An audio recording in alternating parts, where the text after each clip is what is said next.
बाकी त्रेतायुग भगवान राम के समय का है। माता सीता भी यहाँ छठ व्रत की।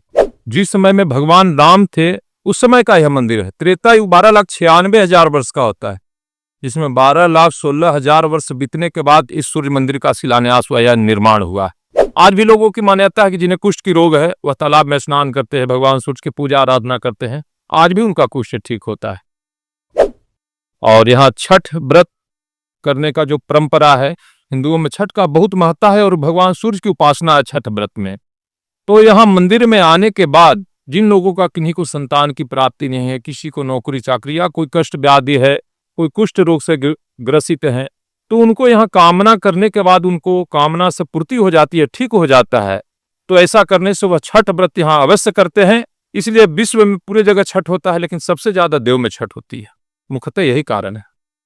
अच्छा बाबा, हम जानना चाहेंगे कि ऐसे तो हमने सुना है कि बिहार ही नहीं बल्कि अदर स्टेट के लोग भी आकर यहाँ पे छठ करते हैं, जैसे झारखंड, उत्तर प्रदेश या कोलकाता यानी पश्चिम बंगाल के भी लोग आते हैं। तो क्या विदेश के भी लोग आते हैं? ऐसा बिल्कुल बिल्कुल, यहाँ पे बताए ना, यहाँ कामना करने के बाद जो लोग जानते हैं यहाँ के महत्ता को, आज तो चैनल के माध्यम से बहुत जगह लोग प्रसारित हो गए मंदिर के बारे में, तो जो जानते हैं इस आस्था को और यहाँ कल्पना करते हैं, अगर बहुत लोग हैं जो नहीं बताए कि किन्हीं की संतान की कामना नहीं, हर चीज है लेकिन संतान नहीं है, और यहाँ अगर कामना करते हैं उनकी पूर्ति होती है, तो उनको छठ करना निश्चय हो जाता है कि यहाँ छठ करना है।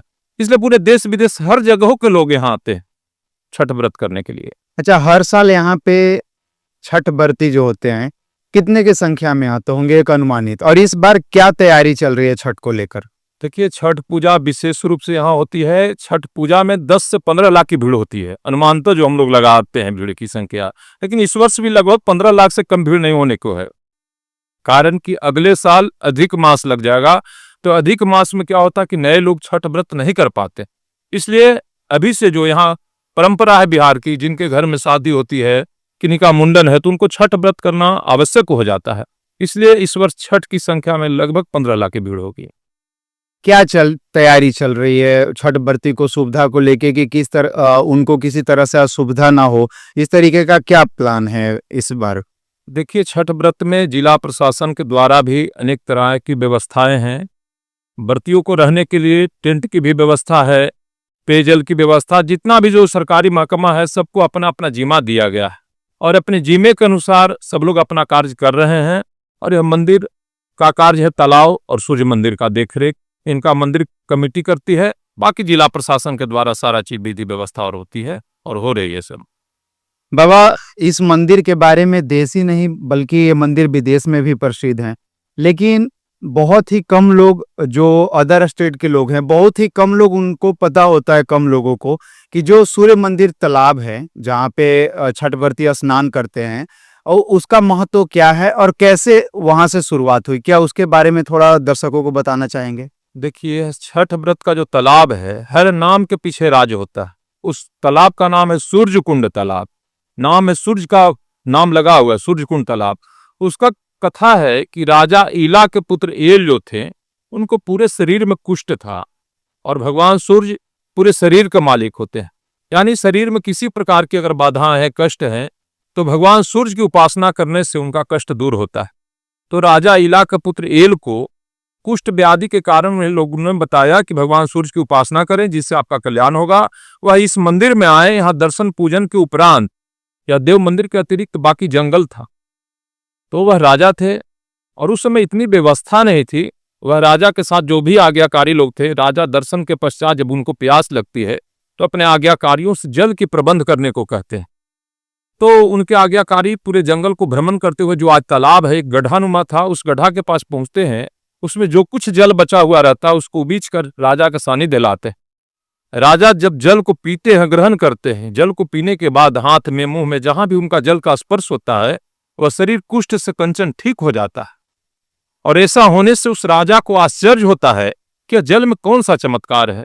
अपने आज्ञाकारियों को बुलाते हैं और बताते हैं कि इस जल जहां से लाए हो उस स्थान के बताओ। उनके आज्ञाकारी लोग डर जाते हैं, ताकि उस समय बहुत तरह की दंड देने की प्रावधान थी।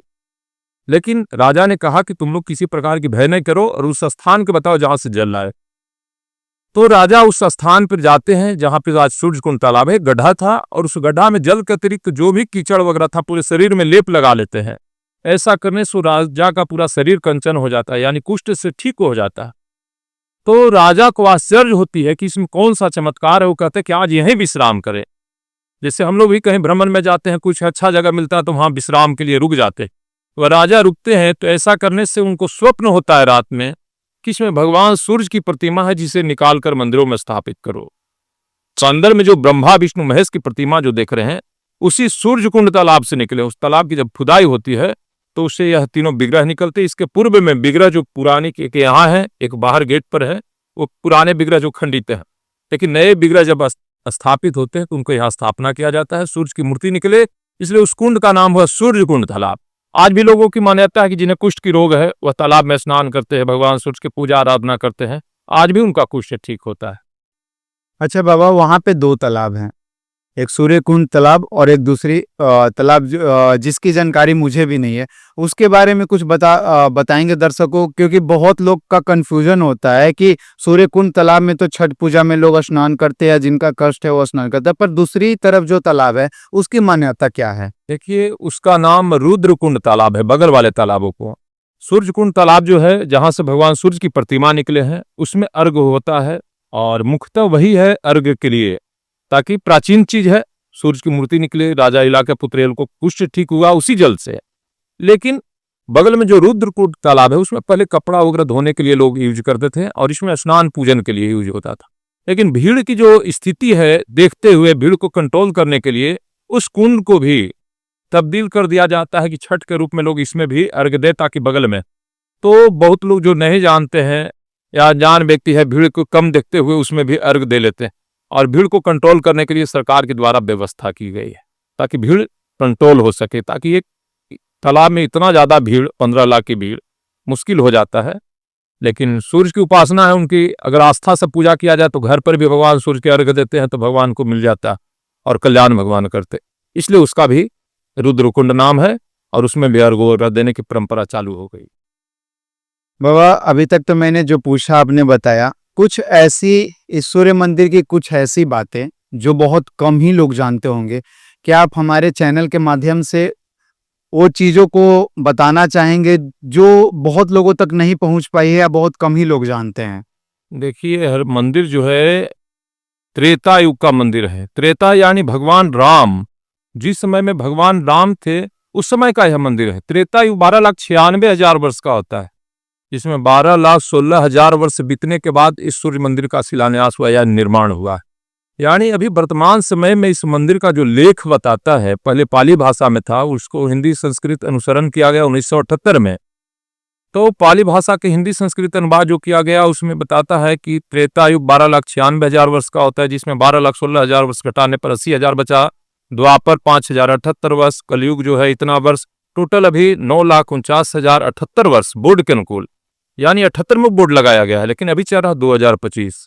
उस मान्यता के अनुसार 9,49,125 वर्ष हो जाएंगे इस मंदिर को आयु।